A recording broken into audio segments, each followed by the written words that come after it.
Oi, pessoal, tudo bem? Eu sou Silvia Matos, esse aqui é meu maridão, Paulo Pompeu. E a gente está aqui para compartilhar um pouquinho, porque muitos filmes que a gente assiste têm um pano de fundo histórico e as pessoas ficam somente presas naquele contexto de ficção científica, da trama romântica, mas não percebem que existe ali todo um trabalho de investigação, de pesquisa da equipe do filme para contextualizar os personagens dentro daquele momento, daquele fato histórico, daquele momento histórico que está passando.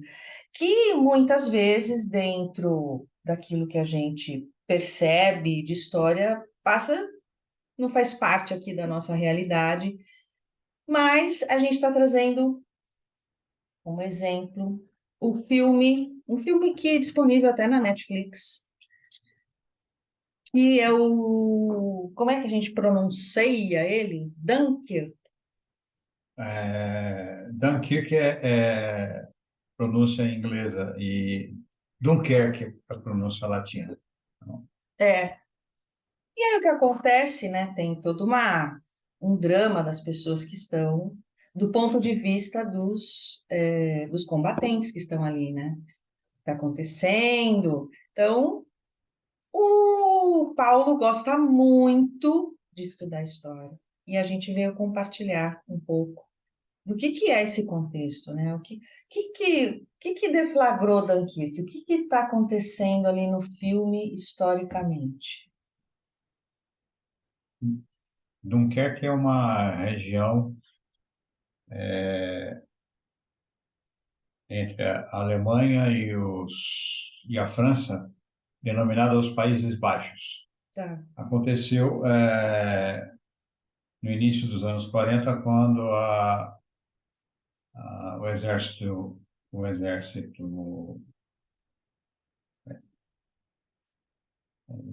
alemão foi de encontro às forças aliadas, que eram os ingleses e os franceses, e os expulsou, entre aspas, da Europa, o exército, né? Então, eles foram avançando, né? O exército alemão avançou até um determinado ponto, e por questões políticas, o Adolf Hitler o, não mandou na época o exército avançar até a água. O comandante da aviação, Hermann Göring, ele, ele falou, pode deixar que a Luftwaffe vai tomar conta da garrafa agora, entre aspas, isto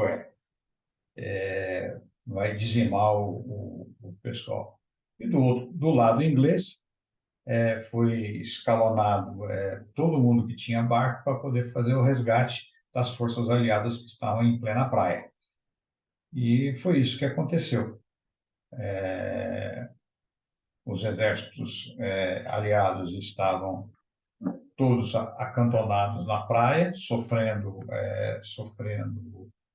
o ataque dos aviões da Força Aérea Alemã, e e mostra o esforço de todo mundo que tinha barco, inclusive particulares que saíram da Inglaterra e foram resgatar as forças aliadas que estavam Uhum.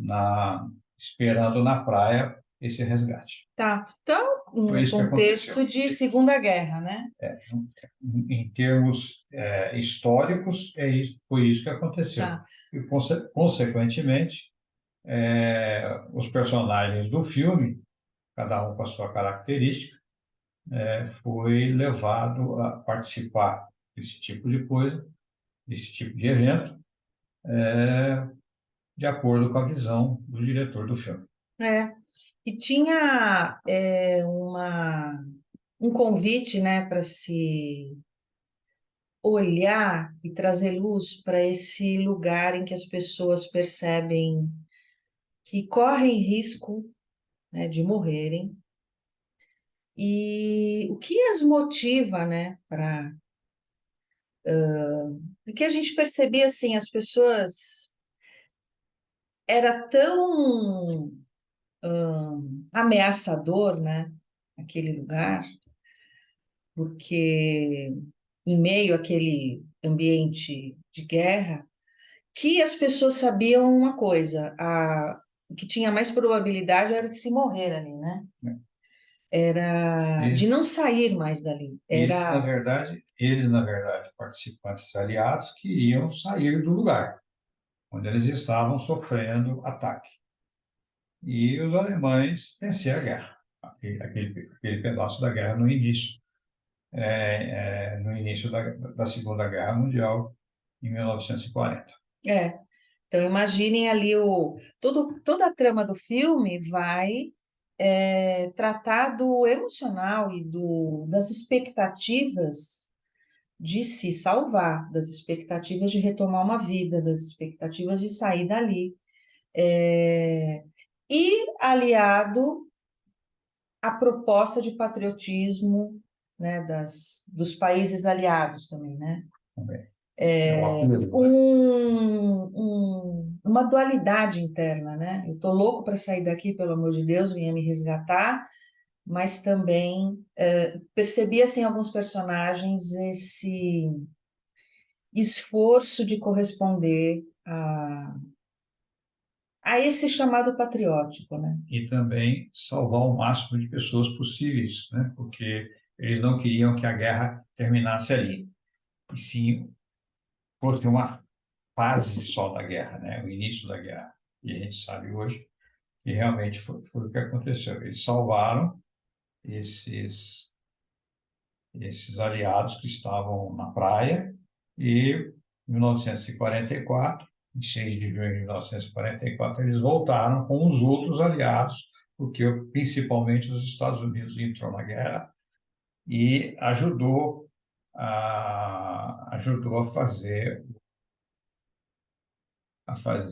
o avanço em cima das forças da Alemanha, e vários desses indivíduos que foram sobreviventes de Dunkerque, eles voltaram junto com as forças aliadas nos seus respectivos batalhões. É. E também um outro aspecto comportamental que vem aí nesse filme, recomendo assistirem, já com esse olhar diferente do contexto histórico, caso já tenha assistido, que é o papel da liderança, né? Como motivar as pessoas a se moverem, a se acreditarem que é possível, mesmo porque o cenário do filme Desespero. é um cenário de desespero. Inclusive, é um filme cinza, né? Ele é um filme que ele é monocromático, assim, você percebe uma praia, muita chuva, é, condições climáticas, né? É um ambiente bem hostil lá, né? Inclusive. No conforto zero, e tudo isso contribuindo para O caos que estava instalado o caos que naquela época. estava instalado, exatamente. E elevando o grau de complexidade de manter as pessoas imbuídas em ter esperança, né, de sair dali, em acreditarem e ainda assim também embaixo de uma liderança, né?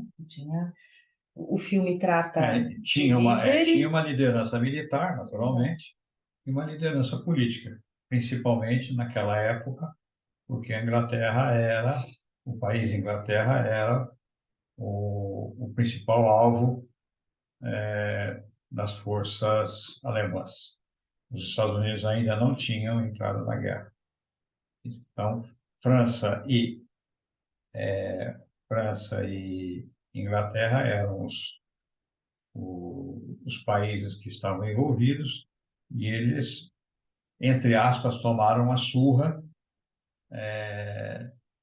que culminou com essa retirada de Dunkerque, salvando o máximo possível de soldados para um posterior avanço lá em 1944. É. Então, claro, né? Os produtores do filme vão sempre trazer um olhar de quem está participando daquele momento histórico dentro dos seus dilemas internos, dentro das suas histórias, dos conflitos e desafios que enfrentam lá, perda de pessoas. Tinha alguns aviões que saíam, né, ali, e que eram abatidos, né? Você quer falar um pouco do... Não, As pessoas, claro, sabiam disso, porque não voltava, né, para fazer novos resgates. Era com aviões? os alemães atacavam com aviões e os aliados se defendiam com canhões e metralhadoras antiaéreas É, contra esses aviões e também um pouco da Força Aérea inglesa e um pouco da Força Aérea francesa, que de vez em quando aparecia lá, em termos de condições de tempo, apareciam lá para poder combater os aviões alemães. é. Mas a Alemanha, nesse aspecto, a Alemanha, os aviões alemães eram preponderantes. E quando se percebia, né, que tinha aviões aliados, e se percebia também que eles eram abatidos, a sensação de decepção das pessoas que estavam ali, né, dos guerreiros que estavam ali. E o que a gente pode observar também bastante nesse filme é a crescida na indústria bélica, né? Como cada vez mais vão sendo utilizados recursos diferentes dentro do, da evolução da guerra, a guerra como propulsora da tecnologia, né? E trazendo ali diferentes recursos de diferentes países daquilo que eles evoluíram. Quais eram os principais fornecedores de indústria bélica? Nessa época não tinha ainda. Hum, As grandes indústrias alemãs da época eram responsáveis, principalmente a indústria automobilística que a gente conhece hoje. Alemãs, olha que interessante. as aciarias, as indústrias de aço alemãs, e do outro lado também tinham, principalmente na França, tinha tinham a indústria automobilística francesa, a Renault, por exemplo, vou citar um exemplo, a Renault de um lado, a, a Porsche do outro lado da Alemanha, que contribuíam para o esforço de guerra de cada um de um lado, dos alemães, a Porsche, um deles, né, um dos fornecedores, e, é, e do lado aliado, a Renault, fornecendo meios de transporte para os soldados aliados escaparem. Só que era alguma coisa no aspecto no aspecto terrestre. E a indústria da aviação. Bom, Os aviões, naquela época, aviões não eram comerciais como é hoje. Os aviões eram especificamente usados para guerra. interessante, né? Interessante. Quer ressaltar mais alguma coisa Bom, tudo bem. do aspecto? Tinha. Dava para identificar diferentes uniformes lá É no um filme? uniforme. Não, né? O uniforme é Uniforme, uma coisa que ele gosta bastante, ele identifica muito facilmente, né? uniforme, Esse cara aí é da. uniforme, cada um é época, na verdade, né? Da época. Então, tinha a casta dos generais alemães e a casta dos generais aliados, e principalmente dos generais aliados, enquanto os generais alemães se debruçavam em cima dos mapas para poder melhorar a estratégia. E, nas reuniões, os generais aliados levavam horas almoçando e tomando vinho, trocando informações uns com os outros e fumando seus respectivos charutos. E era comum na época. É, uma coisa da elitização, né? Exatamente. E, É a elite, dos dois lados. e a política, né? E a política? Trocar figurinha, fazer um lobby, vai que eu saio vivo daqui, ganho uma promoção, ganho mais uma estrelinha, ganho mais uma medalhinha. Outra coisa que Não tem deixa de que, ter isso, é outra como a coisa, gente tem no ambiente corporativo também, tem isso aí. Estava outra coisa que pensando deve aqui. ser ressaltada era que os Estados Unidos, até a Segunda Guerra Mundial, ele estar envolvido na Segunda Guerra Mundial, ele era um simples país lá do outro lado do Atlântico, totalmente isolado. E quem mandava no mundo, como hoje a gente tem a liderança americana, quem mandava no mundo era a França e a Inglaterra, dominavam os mares e dominavam as possessões na Ásia e na África, dominavam o mundo naquela época. E hoje isso mudou, na verdade. Principalmente mudou com duas coisas: as duas bombas atômicas jogadas no Japão, Hiroshima e Nagasaki. É, Isso fez os Estados Unidos líder a partir da Segunda Guerra Mundial, liderança militar. E liderança terrestre de um lado virou virou a favor da Rússia, e invadiu metade da Europa, ao contrário, vencendo as forças alemãs, e, é, o, e, o, e os aliados que invadiram e chegaram na Alemanha mais ou menos na mesma época que os russos. Os russos chegaram primeiro. Então, houve aquela divisão e, consequência disso, houve a Guerra Fria. E a gente se ressente desse tipo de coisa até hoje, que está acontecendo entre dois países aliados na época da Segunda Guerra, a Ucrânia e a Rússia. é, Hoje estão se pra, batendo, é, se batendo por possessões, por domínio de tecnologia, principalmente tecnologia nuclear.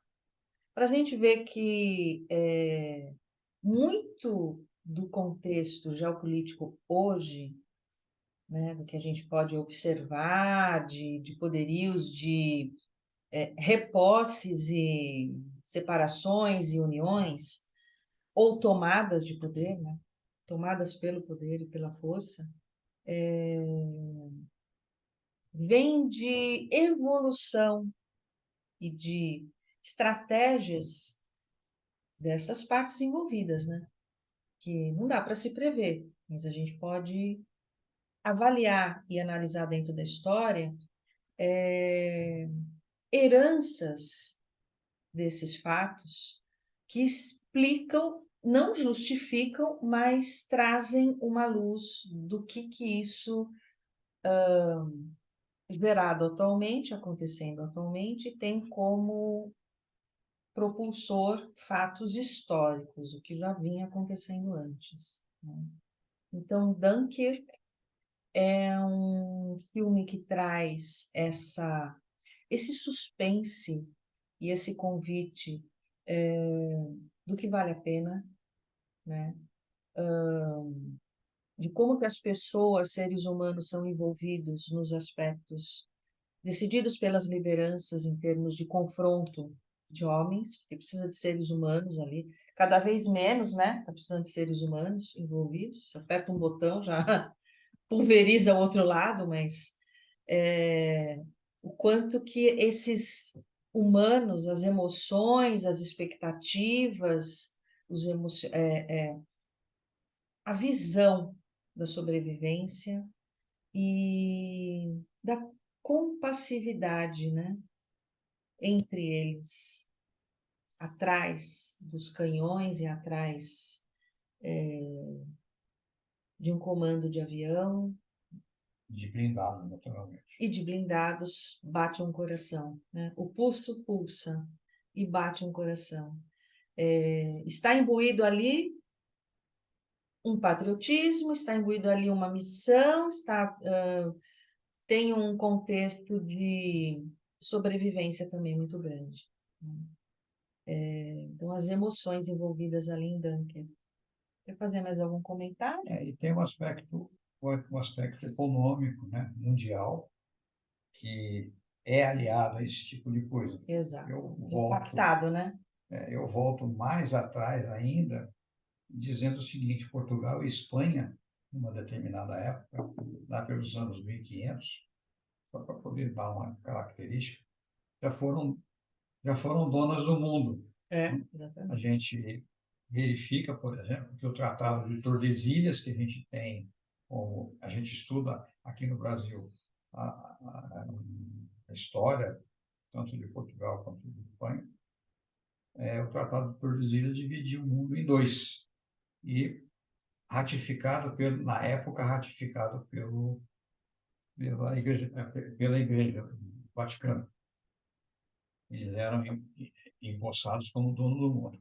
Deixaram passar, deixaram deixaram a coisa acontecer. E a gente, na verdade, acaba nem sabendo o porquê que isso aconteceu, porque não há registros de que eles deixaram para lá esse tipo de hegemonia que eles exerciam. Isso tudo foi gerado por um fato, né? A gente fala assim, não foi um fato, mas um fato que é o marco entre o fazer e o não fazer. Foi a tomada de Constantinopla pelos turcos, em 1452. E aí, economicamente, o mundo ocidental, o mundo europeu, eles até dizem assim, o mundo conhecido na época, que era o mundo europeu, teve que buscar outros caminhos e outros caminhos para poder exercer o poderio econômico.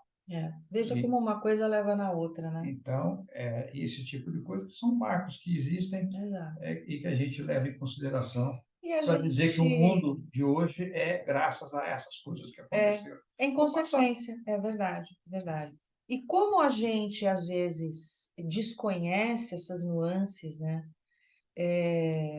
de determinados pontos estratégicos na história, a gente às vezes pode ser tomado muito mais apenas por uma leitura. Isso não, de novo, nada justifica medidas extremas, né? Mas o quanto que a gente pode perceber que toda a evolução de movimentação, né, das posses, né, das expansões, das decisões estratégicas e da vontade de ter mais do mundo, né, de ter mais poder no mundo. E uma coisa que vem ao longo de tudo isso é quem estiver melhor preparado para atuar em todas as condições de terreno e de clima, seja pela terra, água e ar, tudo isso conta muito, né? Junto com a estratégia, quanto que esses países estão preparados não só para os seus territórios, considerando as suas proteções territoriais e aspectos dos seus territórios, mas também em se tomar outro território, quanto que eles estão preparados para aquelas condições, né? Porque uma coisa importante, a Rússia venceu, você tinha comentado uma vez, porque os alemães não estavam preparados para aquele frio extremo, né? Na verdade, vários fatores contribuíram para A Rússia. a Rússia vencer o poderio humano né? O poderio das máquinas na época, e outra coisa é o, o aspecto de que a Alemanha estava, entre aspas, sozinha contra o resto do mundo conhecido na época. Então, houve uma pressão de um lado, né, do lado dos aliados europeus, e os russos e os seus aliados também na época fizeram a pressão ao contrário. Então, tudo isso no aspecto político, no aspecto tecnológico, no aspecto econômico também. Naquela época, invadia-se países para tomar conta do território e obter facilidades de logística. Hoje não precisa mais isso. Hoje você mexe no mercado mundial de ações e compra empresa e vende empresas de tal forma que não há mais necessidade de se invadir. Uma ou outra escaramuça acontece, como essa que a gente está assistindo atualmente, que é a guerra da Rússia, aquele gigante que a gente sabe que é, contra a Ucrânia. E não é tão gigante assim, mas tem um espírito patriótico de defender as fronteiras do seu país. E tem um aspecto do apoio também, né? A Rússia não vai querer se meter com o resto do mundo por causa da Ucrânia e vice-versa. Mas isso é um papo que a gente vai continuar em outros contextos de filmes. Se você tiver sugestão de filmes que você gostaria que fosse comentado um pouco mais politicamente, socialmente, economicamente, tem todos esses olhares. Dunkirk, caso você já tenha assistido, recomendo que assista, né? Já com esse olhar de um entendimento maior, de uma expansão maior do contexto histórico, geopolítico ali, né? E social, e econômico, o que quer que seja. E caso não tenha assistido, assista, já percebendo tudo que está acontecendo no entorno e do porquê que aquelas pessoas estão ali naquele contexto tão desafiador e hostil. Ok? Ok? Então, Silvia Marques, Paulo Pompeu, Ok. e até a Obrigado. próxima.